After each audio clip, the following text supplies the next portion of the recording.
Well, it's 2022. We have finally made it to the next year of films, and there's a lot that I'm excited for this year, and there's a lot that I'm not excited for this year. And this one was kind of like, to me. It kind of felt like a diversity push, which, like, diversity in films is not a problem. It's just when you try to throw it at the forefront of the film when it's not about diversity explicitly, that's when it kind of becomes a problem for me in terms of, like, it getting in the way of story.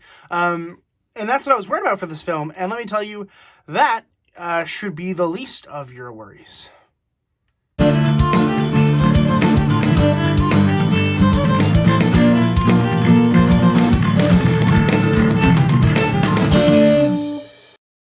The 355 was released in 2022, which is a hard sentence to say. It is written by Teresa Rebeck and Simon Kinberg, and directed by Simon Kinberg.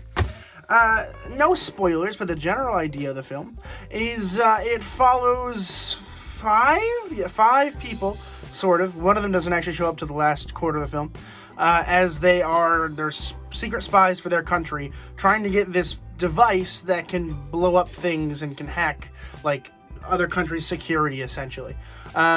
Which is a kind of an okay plot, right? Kind of reminds you of a James Bond, or maybe even a Mission Impossible, or even a Jason Bourne film. And somehow managed to just not feel like any of those. The way that it felt to me, it felt like they wanted to see if they could put a bunch of well-known and good actors in a movie and just that alone sell it. And let me tell you, it's not going to work. When I went to the pre-release tonight, I went with my two friends, and there were like maybe four other people in the theater, in a full-sized theater. It was like five of us. And to be fair, I will say that this film was released at a bad time. I mean, you got COVID going on like crazy. It's already not going to do well. But on top of that, the film's just garbage. Okay, so let's break down a few of these things, starting with performances, which I don't think all the performances are bad. I really don't. Like, Jessica Chastain in particular was, like, pretty fine. And Sebastian Stan was okay, although it felt like a waste of Sebastian Stan.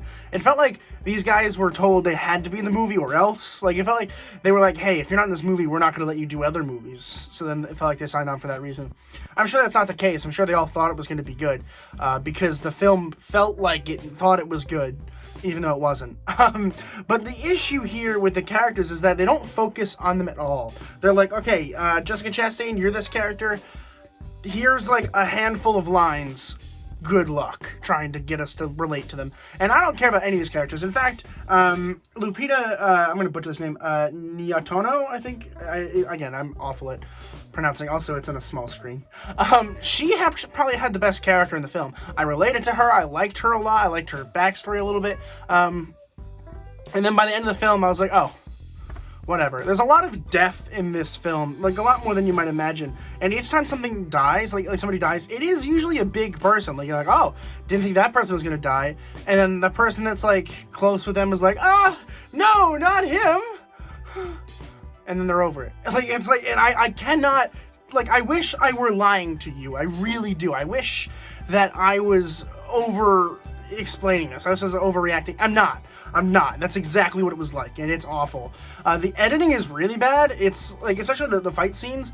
The fight choreography itself doesn't look too bad. Like, it really doesn't. Like, the fight choreography is probably fine. The camera cut was the problem. It felt like they got actors who didn't know how to do their own stunts. So then they were like, okay, well, this half of this shot was good, so we're going to use this half of this shot, this half of the next shot, and that half of the first shot to cut them all together, and it did not work at all. It just felt like there were moments where I felt like I was going to have a freaking seizure because the camera was like, and there's a lot of camera movements that don't make any sense at all. Like, there's a lot of times where you'll find the camera's just spinning in a circle, and you're like, because like halfway through the conversation, you notice it. You're like, whoa, wait a second. The camera's been spinning in a circle for the past 5 minutes. Has anybody noticed that? Like, and it's dizzying and disorienting. And there's no reason for it, because sometimes the camera will be behind the person who is speaking.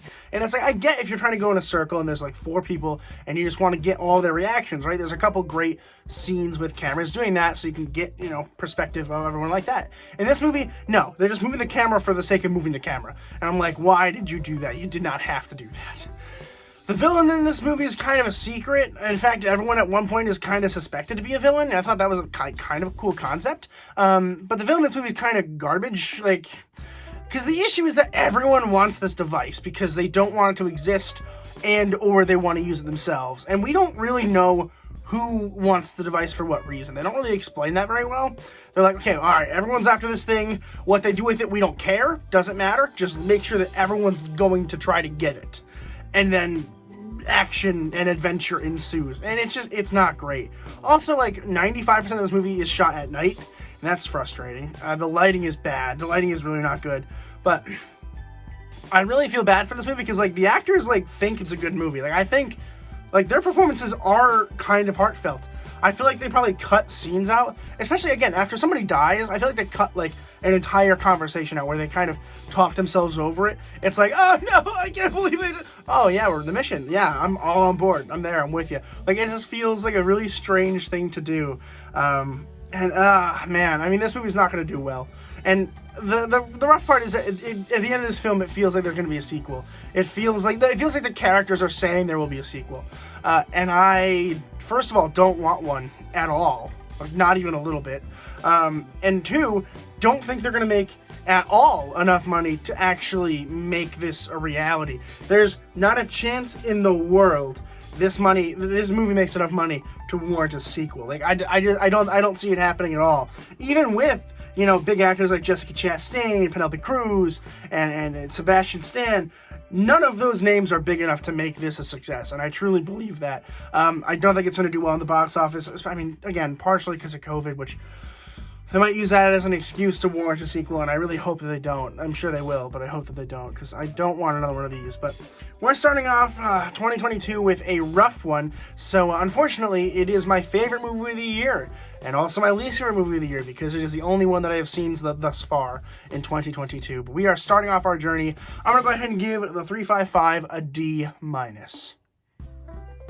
Have you guys seen the 355? Let me know in the comments down below what you guys thought about it. Again, I was kind of impressed that they didn't shove diversity down my throat like I thought it was going to do.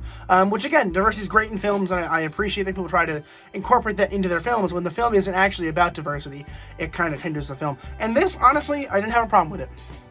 Like, the fact that the 5 were all women and the fact that they were all from different countries did not seem to actually matter for the plot, and I appreciated that. I thought it was nice, and it was easy to watch. Like, that part was easy to watch and easy to understand. It's just the rest of the movie sucked, and I did not expect that to be my problem, so I guess it wins a couple points. But thank you guys so much for watching this video. I truly appreciate it. Please consider subscribing if you're not already. It's a huge, huge help, and it'll help you guys just tell YouTube what it is you actually want to watch. You know, if you subscribe, you're telling you, hey, I want to watch more of this guy because he's pretty cool, and I'm pretty cool. But thank you guys so much for watching this video. I really, truly appreciate it. And as always, keep watching movies and television. Stay educated, and I'll see you guys in the next video.